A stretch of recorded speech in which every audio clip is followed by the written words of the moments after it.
Ѓумбирот е еден од чудесно лековити корени кои човештвото го знае многу одамна. На европскиот простор дошол исто така многу одамна и тоа како трговска размена помеѓу европската и азиската цивилизација.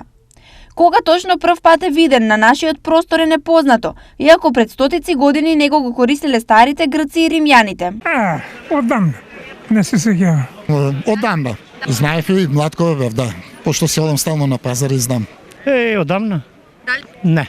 Во наше време немаше. Иако ѓумбирот доаѓа од Азија, нашите земјоделци без проблем успеале да започнат негово производство и трговија. Кај нас многу малку се произведува, повеќе е увозен. Од Индија таму тај дел го произведуваат и некој многу корисен за исхрана. А цената е 300 килото.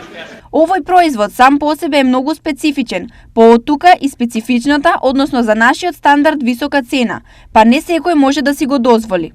Прескапо е, сигурно е прескапо, за нас е прескапо. Не, слушај, скапотијата е голема. Ѓумбирот зазема специјално место во многу кујни поради специфичната арома и остриот пикантен лут вкус кој го издвојува од останатите зачини, но исто така и заради неговите лековити својства. Стотици години тој се користел како зачин и лек, па до денес луѓето го користат неговото моќно дејство. Познато е дека тој се користи како замена на лековите варафин, кој е прочистувач, и нифидипин за подобрување на крвотокот.